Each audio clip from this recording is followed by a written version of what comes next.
Bonsoir à toutes et à tous. Les exploitants du Oosthuisland, la boîte de nuit de la rue du Poinçon, sont déçus. Ils espéraient la suspension du permis d'environnement délivré par la ville de Bruxelles le 13 juillet dernier, un permis qu'ils jugeaient trop restrictif, notamment en ce qui concerne les heures d'ouverture de la discothèque. Le tribunal de première instance de Bruxelles vient de trancher en faveur de la ville. Il rejette la demande de la boîte de nuit. Voilà qui relance la polémique. Jean-Christophe Pezès.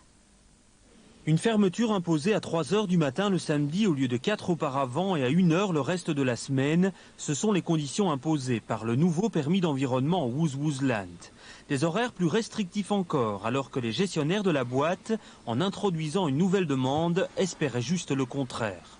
Si le collège à l'unanimité a été plus dur encore en accordant le permis, c'est selon les chefins de l'urbanisme à cause de la gestion des lieux peu respectueuse des riverains, notamment en termes de nuisances sonores et de circulation.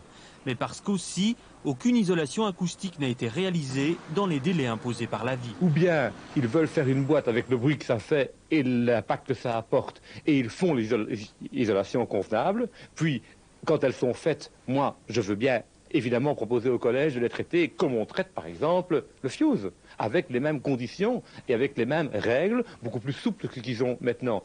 Mais ils avaient un permis d'environnement. Ils devaient, dans les 6 mois, isoler. Ils n'ont pas isolé, ils n'ont pas commencé les travaux. On leur redonne un nouveau permis d'environnement, sans qu'ils aient fait ces travaux, pour 7 mois. On leur redonne.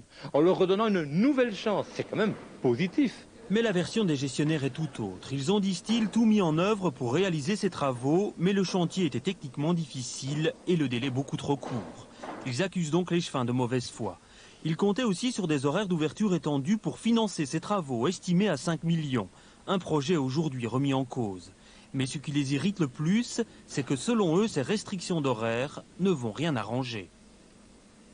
C'est un non-sens. Je dis, les gens qui dorment généralement à cette heure-là, ils dorment déjà à 3 heures. Si tu vas dormir à 4 heures, tu dors déjà à 3 heures. Donc, avoir de nouveau 470 personnes dans la rue en même temps, ça ne résout en rien les problèmes, quoi. Du reste, je voudrais quand même préciser une chose supplémentaire, des rapports de police, dont il ferait bien tenir compte, c'est que les rapports de police disent également que nous ne sommes pas la seule cause de problèmes dans le quartier. Nous ne travaillons ici que 3 heures semaine, savoir 12 heures par mois. Il y a d'autres établissements comme Recyclard, dans lequel je crois qu'il est administrateur, je crois qu'il doit bien connaître le sujet, ou le Windows ou de Caravane, qui sont cités également dans les rapports de police, comme étant des établissements qui amènent des nuisances dans le quartier. Saisi par les exploitants, le tribunal les a déboutés et a confirmé le permis. D'autres recours sont pendants, mais les patrons du Ouz ne savent pas s'ils auront les reins assez solides pour attendre leur issue.